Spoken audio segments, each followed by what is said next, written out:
Wow. Thank you. Good evening, everyone.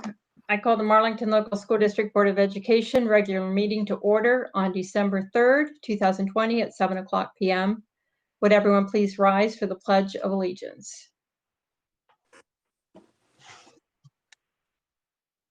I pledge allegiance to the flag of the United States of America and to the republic for which it stands, one nation, under God, indivisible, with liberty and justice for all.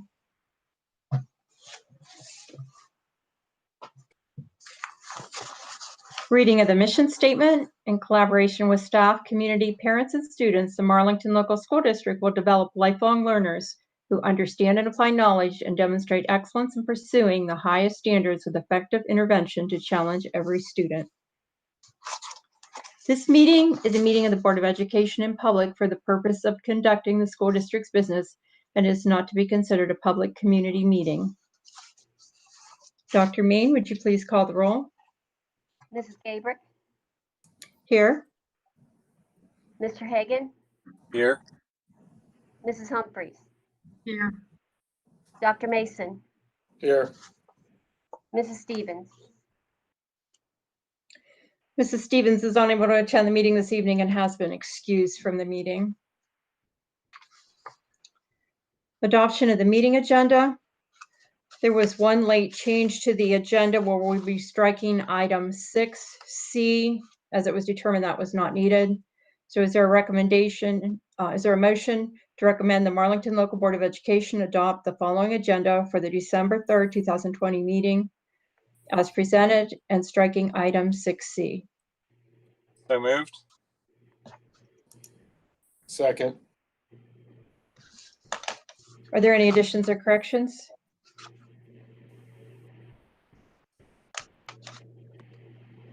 Is there any discussion?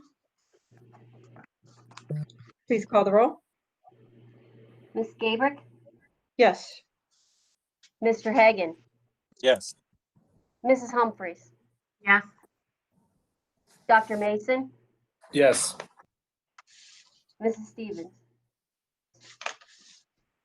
Approved 4-0.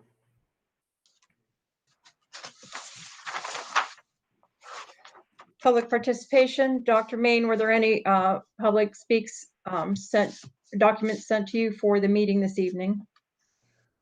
No public speak documents were received.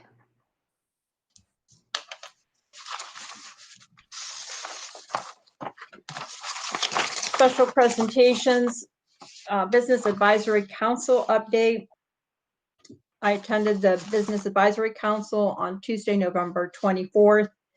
The items presented and discussed with data regarding Northeast Ohio high demand jobs, business engagement with school systems, and that was followed by breakout sessions where it was discussed for ways to bring business and school systems in closer alignment.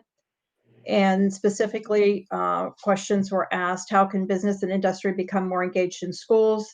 How can schools and systems reach out into business and industry? And bold goals, programs, and initiatives. And moving on to Students of the Month, Dr. Mike. Good evening, everyone. This is a great part of our board meeting where we are going to honor some students from each one of our schools. So I am going to let our tech person, Ben, take over, and we have some videos for you to watch.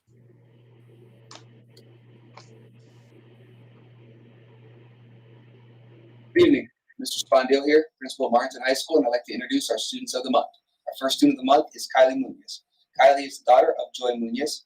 She is involved with the choir department, where she's been the secretary of the choir department the last 3 years and the historian the last 3 years. Kylie is part of our National Honor Society. She also works at Vacation Bible School, where she teaches music for the last 3 years. She's a member of our Interact Club and also an active member of the Pre-Medical Professionals Career Tech. Kylie enjoys singing, musical theater, and dance. Her future plans are to attend Kent State and get her BA in nursing, and then return to get her master's and become a nurse practitioner. Congratulations, Kylie. Our second Student of the Month is Trent Garner. Trent is the son of Timothy Garner. He is an active member in our oil and gas and natural resources career tech, and Trent is also an active member in the Marlington FFA the past 3 years. Trent enjoys hunting, fishing, and watching football, and after he graduates high school, his plans are to join the Marine Corps. Congratulations, Trent.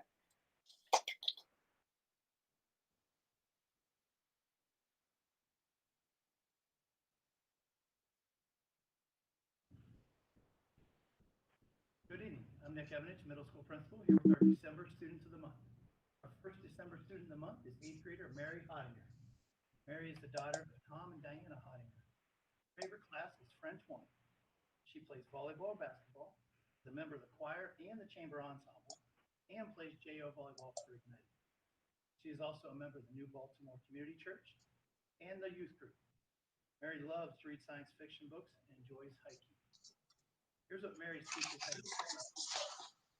Mary is a delight. She takes pleasure in learning and actively participates every day.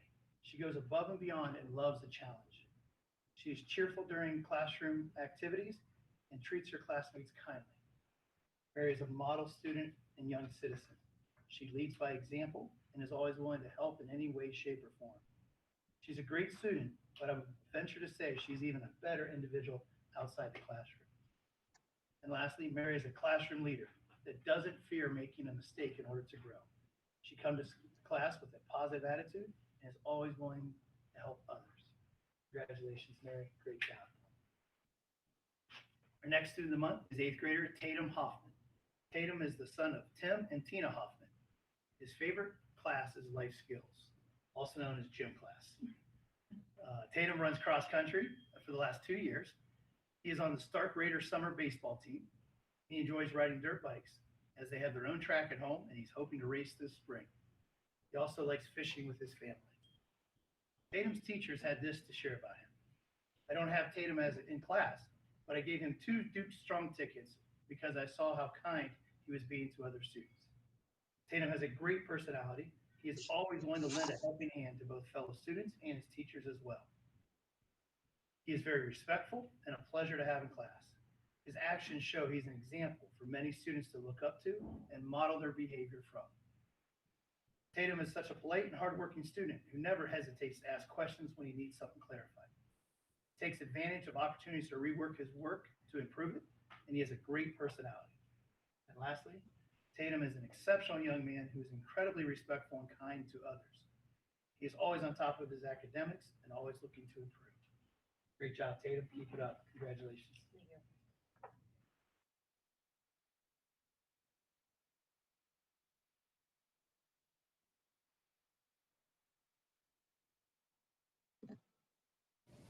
Hi, I'm Mrs. Porter, and I teach 5th grade at Lexington Elementary.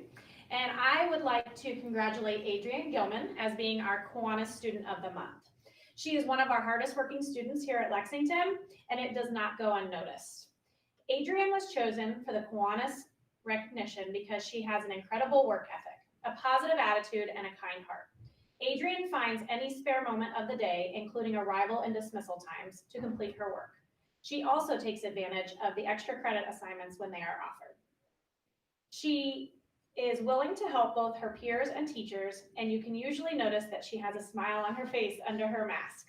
Adrienne, we appreciate the helping hand you offer others, as well as the kind words you have for your classmates and Lexington staff. Thank you for helping to brighten our days. And here is a certificate. Thank you. Congratulations.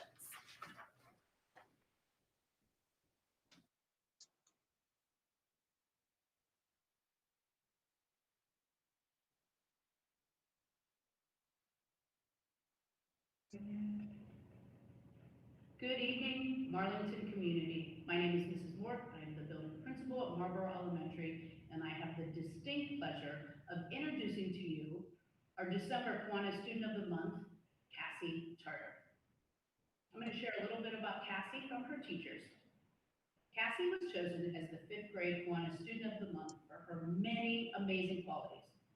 As a member of our Marlboro GEMS learners, Cassie takes on additional educational material and topics during the course of her learning. She is able to keep herself organized and submit classwork on time and with enthusiasm. Cassie can also be found in the classroom exhibiting great Duke pride behaviors. She participates in class and interacts with her peers in a positive and productive manner. Marlboro Elementary is fortunate to call Cassie their own. Excellent work, Cassie. Cassie's favorite subject in school, math and reading. A little bit about her family. There are 8 people in her family. Mom, dad, 2 older sisters, 1 younger sister, 2 older brothers, and her. She has 2 Vizsla dogs. Artemis is the mom, and Rose is the daughter. She also has 13 hens, 1 rooster, 4 cows, and 5 cats. And when she grows up, she wants to be a math teacher for 1st or 3rd grade. One last little bit about Cassie. She loves animals, especially snow leopards. And congratulations, Cassie. We are so very proud of you. Excellent job.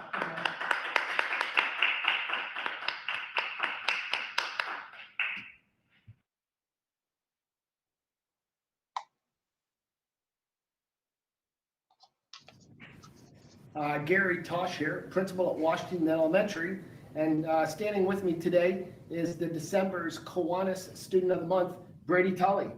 So his teachers have selected him, and I would like to say a few words about Brady.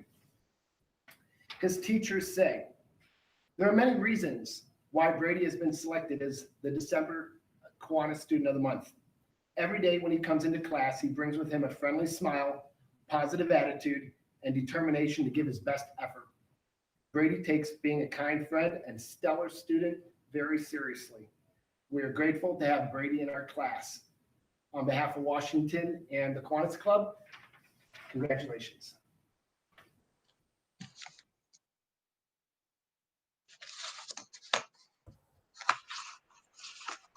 Congratulations to all of our students.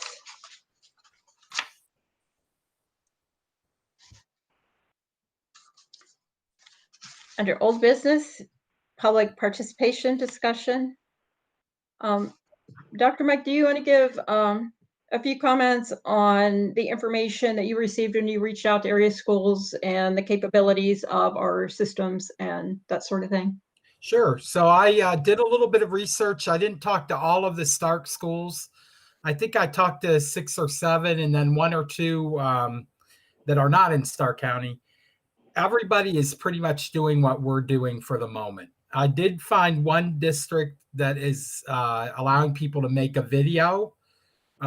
We could do that, but I don't know how comfortable our people would be filming themselves, and then they would have to bring that video in or send it in on a jump drive, something like that. They'd probably be too large to email. So I don't know, we might be better to leave this alone for a month or 2, see where things go. I think that's doable. And I had a little bit of conversation with a couple board members. I wanted to let everybody know that it's watching. You can contact me if you have questions, if you want to talk about something, if you have ideas for us. I can meet with you. I can talk to you on the phone. So that would be my thoughts for the moment. And we also continue to have the option for the community to submit documents to the board that would be included with the minutes, as well as they have the opportunity to reach out to any or all the board members via email, mail, or phone. Is there further discussion? One comment that I heard that I thought was a good possibility is we invite people to join in to this meeting all the time, and that could be a controlled way to have someone come in and be on the meeting, and then actually if they went over their time, their mic could be cut and they could be deleted from the call. So that's something that we could think about too, because then some people just, they can't feel like they can't put their thoughts down in words well. So I think that's something that we can look at too, especially if this goes on for months. People could be just invited in, given the link, and then leaving their comments are done.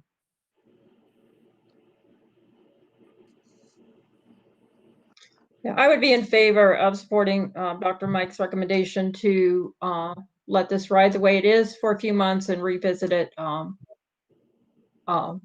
back and revisit in a few months.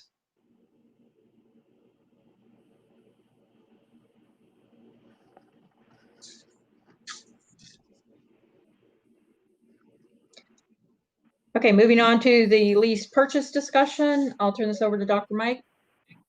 Okay, everyone. I have Jill Murphy on the line or on the meeting with us tonight. Jill is with the Huntington Bank. And Jill and I have been working together a little bit, also with Becky Princehorn at Bricker and Eckler. And I asked Jill to come on. Jill knows you've had quite a bit of background about the lease purchase, what it entails. But I know some of you had more specific questions. So I think Jill is the person to answer those or to try to answer. So we're going to let board members talk to you. Jill, did you want to say anything before we start with questions? No, just thank you, Dr. Mike, and the board of Marlington for allowing me the opportunity to be able to get on and hopefully be able to answer any questions that you may have.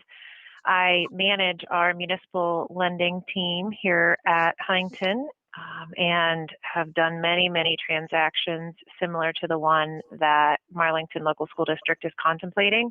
So I hope to be able to answer any and all of your questions, and if not, I'll be sure to take good notes and get back to you. Thank you.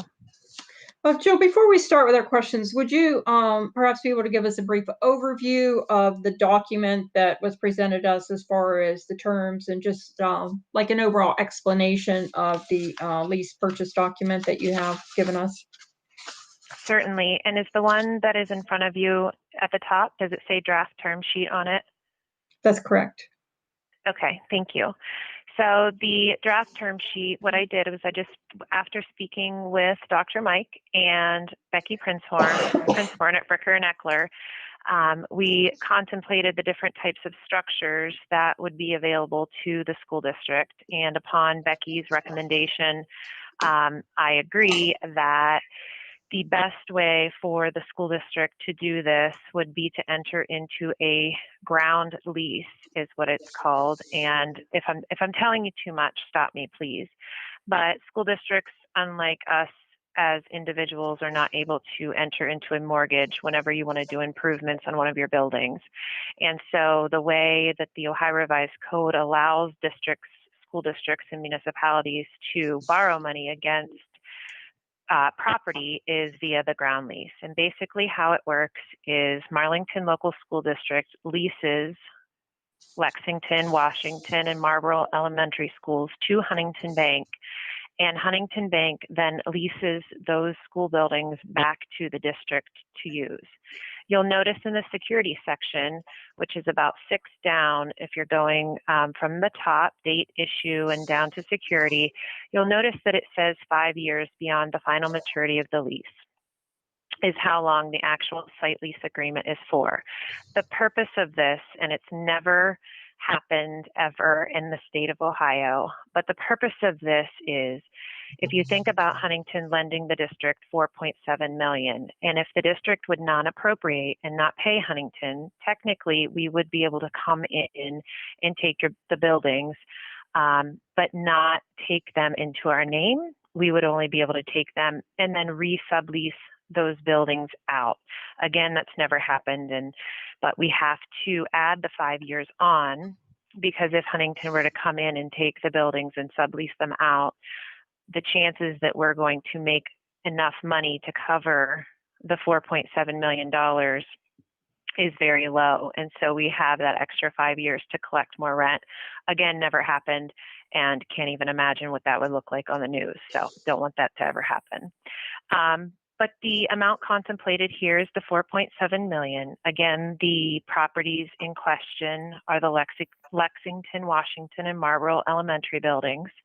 Huntington Bank would be set up as the escrow agent. So what that means is upon closing, and on here it's contemplated to be January 14th, that $4.7 million would then be deposited into an escrow account in the school district's name. What that allows us to do then is, as the invoices come in for the improvements, the invoices will come to the district and the district will send them to Huntington, and then we pay the vendor directly on behalf of the district upon approval. So it helps the treasurer's office a bit too, because they're not managing the having to send the funds out, making sure that those invoices match up to what was contemplated in the original agreement between the district and the vendor. On here, I put together, and I can do different schedules as well. I know Dr. Mike said that there may be interest in seeing 5 years, and I didn't get that on here. But final maturity, if you skip down almost 3/4 of the way down the page, option A would be December 1st, 2028, which would be your 7-year option. Option B would be your 10-year option, December 1st, 2031. Now, it's a bit confusing in the interest rate section, because most of the time when we're doing a lease like this, the districts are not in the situation of expecting additional revenues to come in.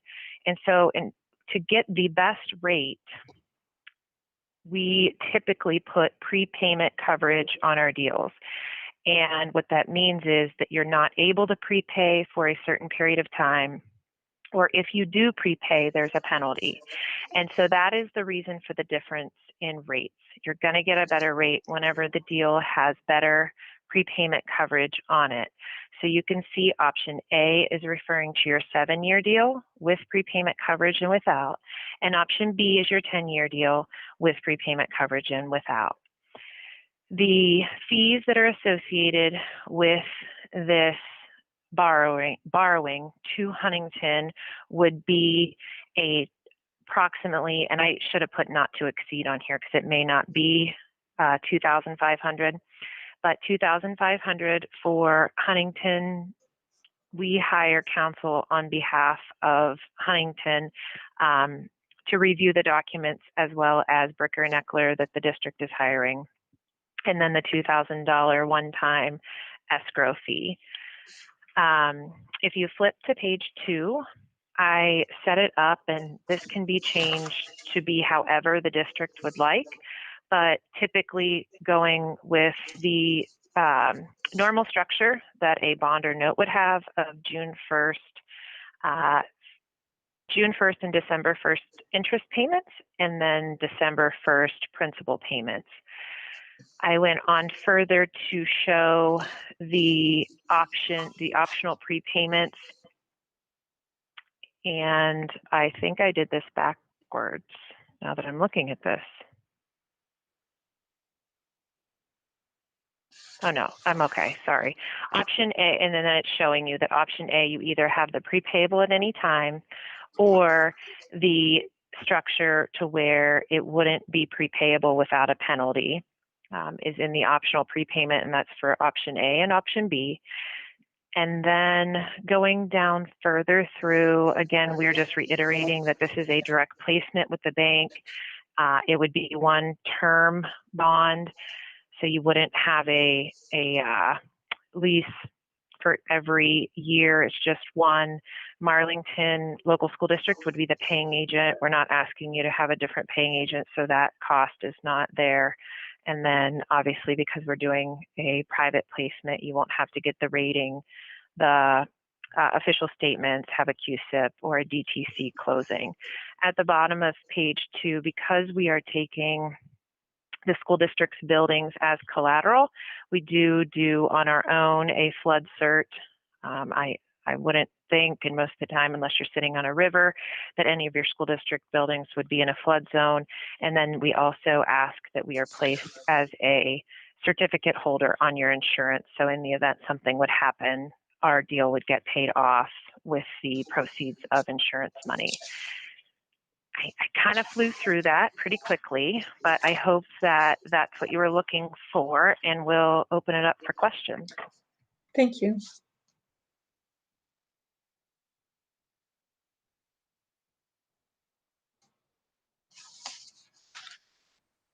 Does anyone have any questions on the lease document?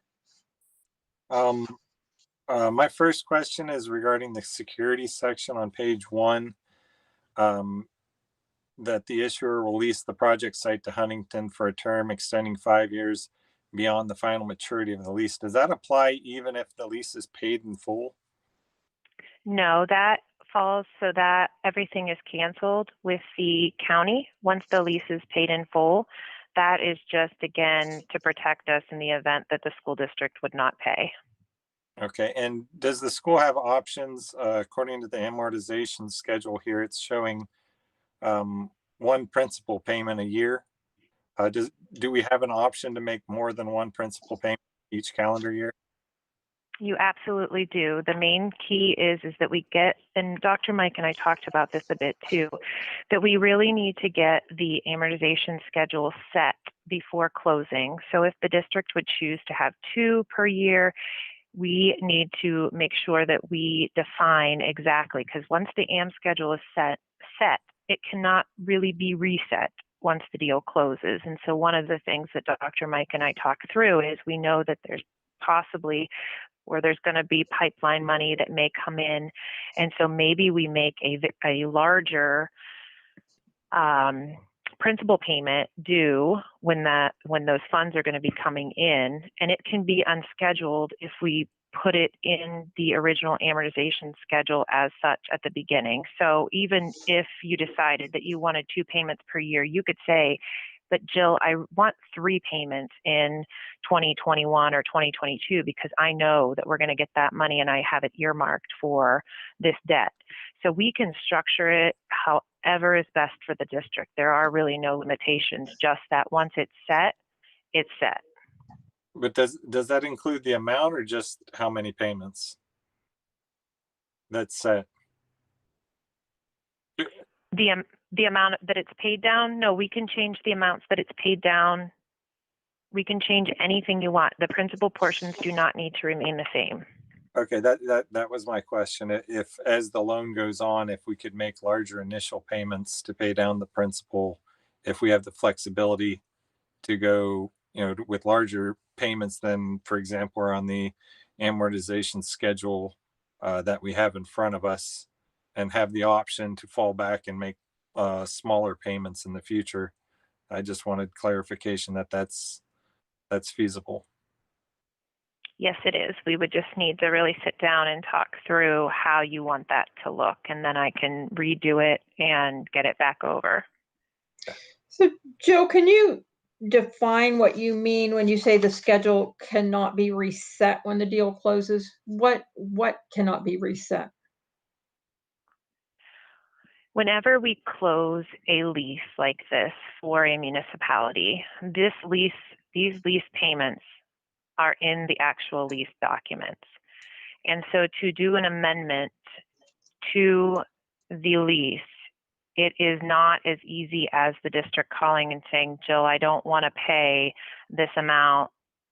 I want to pay more. Well, you could pay more because we made it prepayable, but we don't want to pay this amount. When you do something like that, it can trigger a tax event, and this would really be more of a question for Becky, but it can trigger a tax event. We have to do an amendment to the actual lease. So you're going to have fees with bond counsel. It's not as easy as just saying, hey, we want to change the amortization schedule. So that's why I always try to really point out that we really need to have the debt schedule set as the district wants it to be at the closing of the loan or the lease.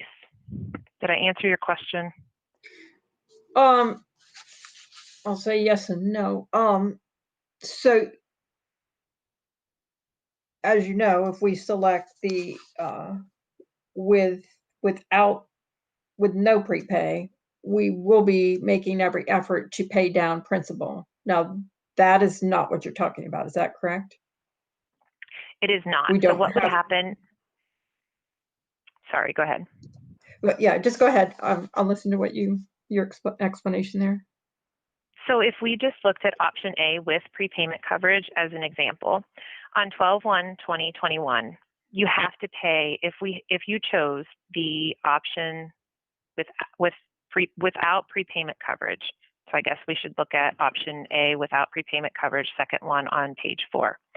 Okay. If we looked at 12/1/2021, you would have to at least pay $544,000 on 12/1/2021. If you paid more, that would be fine, but you would have to at least pay that and then down.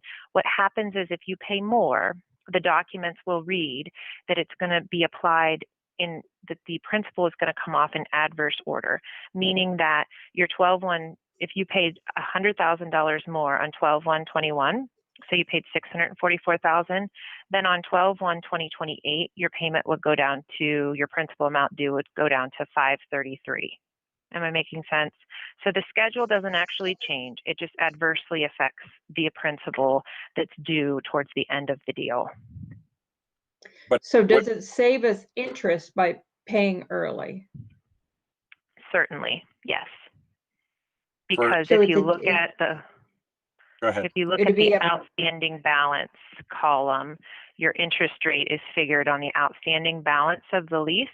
So the outstanding balance multiplied by your 2.15% is going to calculate less interest. So your principal portion would stay the same that's due, but your interest portion would adjust. Okay, so when you're saying the schedule cannot be reset, is that meaning that the payments that you have outlined, for example, the 544,000 would be due regardless of what we decided to pay in addition to that? That's correct. Okay, and then if we did pay, say, for example, another 500,000, then the interest, it would reduce the outstanding balance immediately so that we would see the interest savings immediately. Is that correct? That's correct. I mean, I would like to see principal and interest paid semi-annually.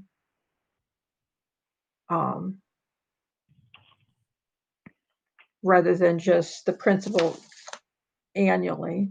If you could perhaps get us a schedule that would show that. Certainly.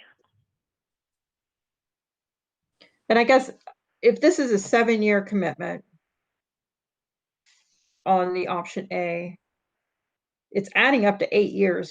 Can you explain that? It's just how we always structure municipal deals. So when we say a 7-year deal, and we always do use June, and I shouldn't say always, but the vast majority of the time, we always use June and December as the dates that the payment dates are, because that typically falls in line with when everybody has their tax money coming in and their other bond payments due. So when we say 7 years in the muni world, we still utilize the June 1 interest and the December 1. So if I did it as December 1, 2027, then that would, in our world, only be 6 years. But if you want me to change the payment dates and make it exactly 7 years, then I could do that. And it would come due on January 14, 2028. Okay, so I mean, I'm just trying to understand your schedule. So for what you're presenting to us tonight, a 7-year lease purchase has 16 payments. Is that correct? In this example, yes, it does, because of the closing date. Yes. I find that interesting. Okay. But we It's could, just because it's a January closing that it makes it look weird. Yeah. but we can pick the number of payments we want as well as whether we pay twice. Can we change the dates we pay? For example, if we wanted May and November, is that also an option? Yep, you can customize it to be any way that you would like. These were just examples for you guys to look at. So if you said, Jill, I just want to see 14 payments semi-annually in February or whatever dates that you would like, we can do that. Okay. There is no set in stone. I guess I'd reach out to Patty as far as the dates. I mean, you know, when the Nexus payments are coming in, what dates would you choose for payments? Can you unmute, please?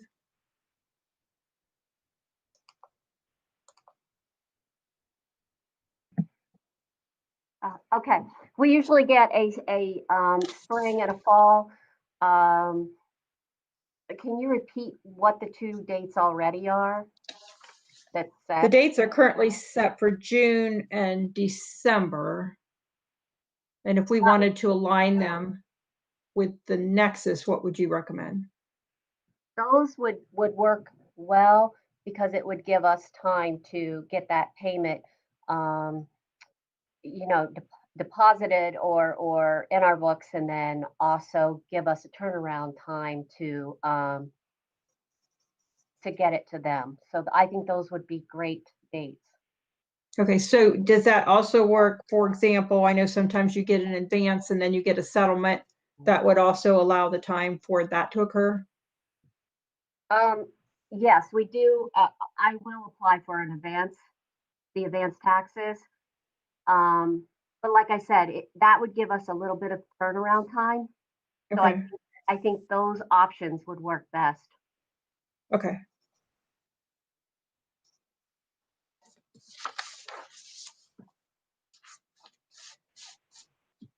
Okay, I had a question back to the draft term sheet where you said you would be taking, Jill, you said you'd be taking all 3 buildings as to be held, to be leased to Huntington and released back. I mean, for the amount that we are borrowing, it seems like this is a lot of collateral for you to take, and particularly for Marlboro, because I think we're only doing one smaller project there. Are you required to take all 3 buildings, or how's that work? Oh, it's a great question. I'm glad you asked it. And really, I would recommend that Becky give you her awesome legal answer, but I'll give you my banker answer. Okay. My banker answer is that anytime an improvement, when we are doing a lease, there is something in the Ohio Revised Code, and this is where I need my Becky, but there is something in the Ohio Revised Code that says that you cannot utilize one building for collateral when doing improvements to another building, or they have to be connecting in order to do that. And so I believe, and I would double check me please with Becky, that that is the case whenever I spoke to her and I said, what buildings? And she said all 3, because they're doing improvements to all 3. From my experience, and again, I would go to Becky, but that is why it's a limitation within the ORC that does not allow you to utilize one building as collateral for upgrades to another building. So if you're doing upgrades in all 3 buildings, then that's probably the case. From a collateral standpoint from the bank, don't care. I agree with you 100%. We could probably just take 1 or 2, but I'm guessing that it's going to be a legal issue. So Okay. I would maybe jot that down as a question for Becky, though, to be sure. And Okay, that thank you. may be something we want to look at as well, as far as financing for the other 2 buildings, and looking at what our options are with Nexus money and paying for just the windows at Marlboro to avoid having all 3 buildings used as collateral. I mean, we option as well. Yeah, I guess from an outsider looking in, you're not really hurting yourself. You're going to pay this off in the leases. So unless you have another project in mind that you're going to do and utilize these buildings as collateral, what is it harming, I guess, would be what an outsider looking in is thinking. It's not really hurting. It doesn't increase your costs or hurt anything, but it's definitely a question that I would ask. Yeah, Dr. Mike, can you? I'm sorry to put you on the spot, but do you recall what portion that the Windows part of the project was at Marlboro? I don't know that exact number. Call it off the top of my head. Yeah. But that's the only reason I ask, is the proportion of work being done at Marlboro is very minimal compared to the other two. Correct. It's very small. Yeah, very small. I mean, it seems like, that it might be something we'd want to consider, just to not include that small portion in the overall lease purchase, pay for that directly, and then only have the 2 buildings. Dr. Mike, wasn't it an issue also, though, with the bidding process? And it had all of the funds for all of the upgrades had to be done like this and go into escrow and then pay out of escrow to make sure that you weren't violating anything with the bidding? Or am I speaking out of turn? No, you're not speaking out of term. I think we could, if we wanted to, I think the district could separate the Marlboro part. But I'm not 100% sure with that. Yeah, we should just look at the options. It might not even be feasible, but Yeah. it's into.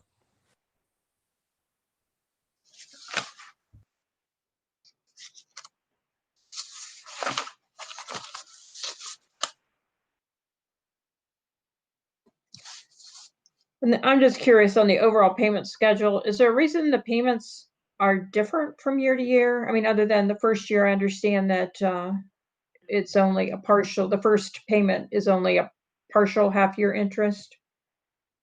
Yes, we strive whenever we're doing these leases to give our school districts and our municipalities a flat or the same debt payment per fiscal year. So if you look at all the way to the right column, you'll see that I tried to, as best as I could, get those fiscal year debt service payments to be about the same each year. Okay.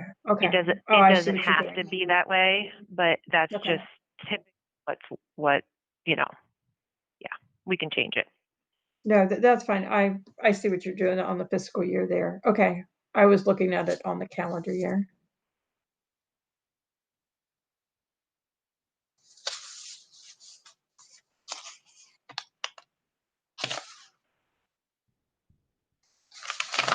I love this board. You guys ask great questions. Patty or Dr. Mike, do you have questions on this that we haven't asked? Nothing for me.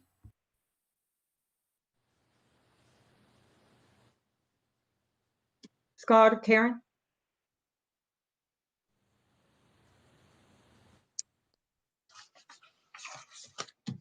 Well, Joe, I really appreciate your wealth of information. It's been very helpful to understand the contract and help us with our decision-making process. Absolutely. Thank you all for your time. And if there's anything else, Dr. Mike has my email. Please feel free to email or call me with any questions, and I will get back to you with whatever I can. I have noted that you want principal and interest. You want to see principal and interest semi-annually. I also noted, but I wasn't sure if you really wanted to see the 14 payments versus instead of the 16 payments. Is that something else that you would like me to do and get over? I guess it'd be worth taking a look at. I wouldn't mind taking a look at that. For me, that would be, 14 payments would be an actual 7-year in my mind. So I wouldn't mind looking at that. Okay, I will get those 2 things over. If anything else comes up, please let me know. And thank you again, everyone. Okay. Okay, thank you very much. We'll be talking. Thank you. Okay, thanks, Dr. Mike. Goodbye, everyone. Thank you.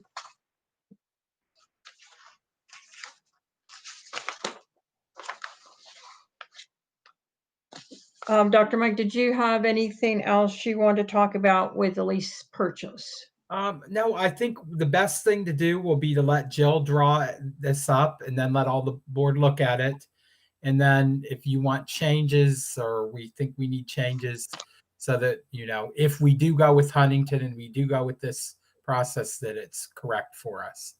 Okay. And Jill's been great. Jill will have that fast for us. Okay. So we'll have it. I know that. So. And then do you mind just reaching out to Becky Princeborn and just inquiring about what our options are for the Marlboro building, just I will. so we know and can decide. Yep, I will ask. Yep. Are we getting other estimates from anyone else or any other documentation from any other banks? that have been mentioned? Did you want me to take that, Mrs. Gabrick, or? Oh, go ahead. Yes, if you go ahead, Dr. Mike, because you've been working on that. So if you weren't sure about what transpired, we will have the exact same run through with Consumer Bank at the next board meeting. And I will try to get you everything I possibly can from consumers before that, so that you can look at those.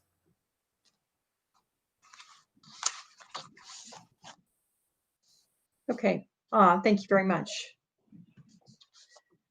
Resolution concerning anti-vaping litigation. Is there a motion to approve the resolution to approve a contingency fee agreement and authorize litigation as presented and marked Exhibit CCCC? So moved.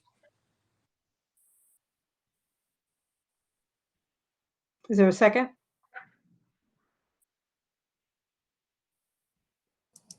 Second. Is there any discussion? Dr. Mike, could you give just a brief overview of this and what this entails? So from the way I understand it, if this case is won, it would distribute any monies collected back to the participants, and it can pay for anything that you paid for previously for vaping. We haven't. A lot of schools have purchased vaping where equipment that detects if kids are vaping, things like that. But then it would also purchase future things. We don't really know how much money will come out of this, but I talked to several colleagues, and this is one of those things where it doesn't cost us anything, and I think we should pursue it. I didn't find any of my colleagues that said we're not going to do it. So that's the only details I know. I need to look at it a little bit closer. Who is representing Marlington in this? This particular one is Matt Markling and another, I think he's working with another attorney on this one.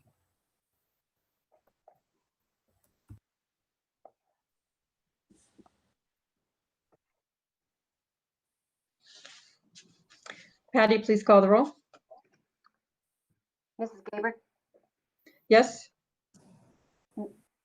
Mr. Hagan, Mrs. Humphrey, No. Dr. Mason, Yes.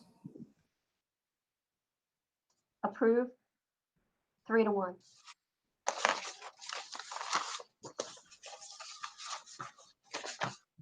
New business, fob system access. Patty or Dr. Mike, do you want to go over this recommendation? Yes, let me, Patty and I talked, I told her I would kick off the discussion. So Okay. Our schools do not have electronic access. A lot of our doors, well, our high school and middle school, some of our elementary doors are ready for that access, but they don't have it.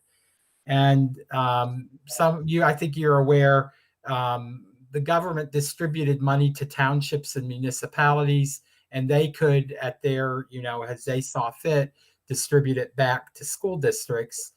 So I had a lot of conversation with Washington Township. I'm not sure the rhyme or reason of why different townships were given different amounts. It probably goes by several things, but they were given a pretty nice amount. So I asked them, could we do electronic entry? I said nobody would be fussing with keys. It makes it quickly. You can get in and out of the doors. You don't have to worry, because we're still at the point where every door has a different key. They checked with their attorney, said it was okay. Patty did some checking, found out it was okay. So that's what we chose, because we got our own COVID funds. Marlborough Township as well as Lexington Township donated other things, sprayers, temperature gauges. So this is what we landed on. And it's in the second part, but I have to apologize. It will be more than 30,000 that we'll get from Washington Township. We're getting about 55,000 from the township, and about 40 of that will go toward this project. Patty, did you want to add to that? Just to add at the top, you'll see that the access control system is from SecureTech. They put in the cameras in a previous, so the integration is kind of layered. So that's why we're considering it a single source, as well as this is in the environment with COVID-19. It will help us with contact tracing. It will help us to prevent the spread. So we recommend that you would also consider this an urgent necessity, so we could get this up and going. The second part, as Dr. Mike had mentioned, we're going to have a little bit more than the 30,000. We don't want to overestimate, but it does look like more like 40 from the township, as well as we may have a little bit of funds left ourselves to throw in there. And the rest would need to come from PI, the Permanent Improvement Fund. Okay, is there a motion to accept the superintendent's and treasurer's recommendation to declare the purchase of a Cantech access control system a single source expenditure from SecureTech and the installation of the system as an urgent necessity given the COVID-19 pandemic? So moved. Second. Is there any discussion? What was the just total have a of the? question, Mike. Was there any thought of including the Mullins Center on this? Because I just picture that as an extension of the high school. Yeah, the Mullins Center is partial. I'm going to defer to Ben. I think the Mullins Center is already covered with this. Yeah, we did include the Mullen Center in there. So it will be part of the system as well as the ability to control and monitor those overhead doors in the Mullen Center, which are not currently managed. And also, just so you know, all 3 elementaries will get this entry in the upgrade this summer if you choose to go ahead. That will be very minimal to do those. Patty, please call the roll. Could I Oh, just say I'm sorry. one more, just a big Yes. thank you to our townships. I just have enjoyed working with all 3. We got to work on this together as I'm coming in. So thank you to all 3 townships and your trustees. We appreciate you thinking about us and helping us out. Yes, thank you very much. Patty, please call the roll. Mrs. Seabrick, Yes. Mr. Hagan, Yes. Mrs. Humphries, Yes. Dr. Mason, Yes. approved 4-0. Is there a motion to approve the superintendent's recommendation and treasurer's recommendation to approve the proposal number 20334 of a Cantech access control system utilizing funding of $30,000 from Washington Township Corona Relief Funds and the remaining $44,944 from Marlington Corona Relief and Permanent Improvement Funds? So moved. Second. Sorry. Is there any discussion? And again, thank you to all of our townships. It's greatly appreciated. Please call the roll. Mrs. Seabrick, Yes? Mr. Hagan, Yes. Mrs. Humphries, Yes. Dr. Mason, Yes. approved 4-0. Personnel, Dr. Mike? The only item we have is our teacher mentors, and these, I'll just remind you, are part of our resident educator program that's required by the state of Ohio. So for the first, most people need a mentor for 4 years. So these are our veterans that mentor those teachers. Is there a motion to approve the superintendent's recommendation for the supplemental employment for the 2021 school year supplemental hires? So move. Second, Is there any discussion? Please call the roll. Mrs. Gabrick, Yes. Mr. Hagan, yes. Mrs. Humphries, Yes. Dr. Mason, Yes. approved 4-0. Dr. Mike, did you have any further announcements you wanted to announce prior to executive session? I did, and certainly when I'm done, if any board member would like to also add in, but I would like to say on behalf of the leadership team you see here, the board, Patty Main, our treasurer, and Carol Sutton, our assistant superintendent, we just really appreciate all of the men and women that work for our school district. It's been tough with COVID. We're doing a lot of things that I don't know that the public really knows that we're doing with contact tracing and sending letters. And we have to talk to a lot of people, not just the health department. So we know that you're going above and beyond, and we really thank you for what you're doing. So I just wanted to ask Mrs. Gabrick if I could add that at the end, and I know she echoed those sentiments. Yes, and on behalf of the board, I want to thank everyone as well. It is greatly appreciated by every one of us.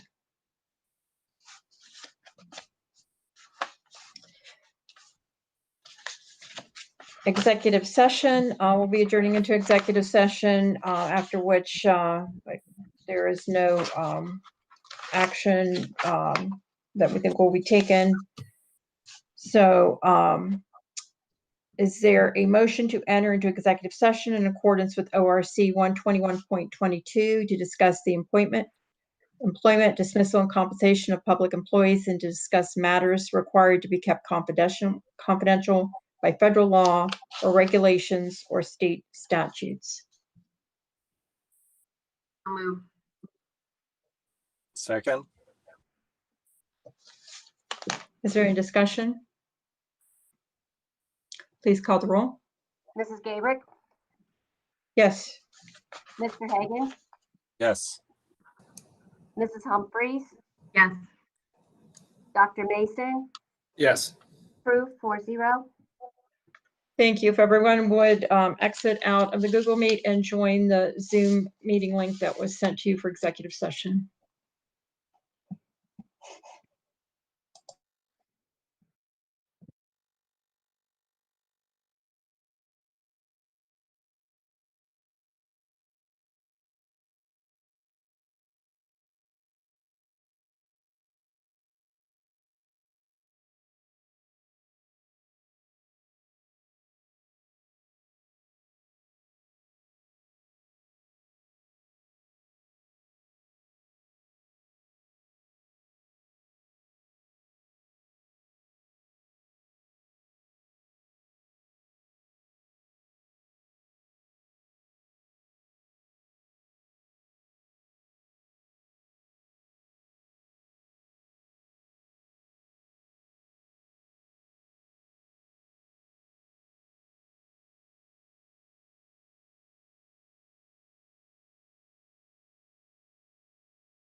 Oh, Carolyn's muted this time.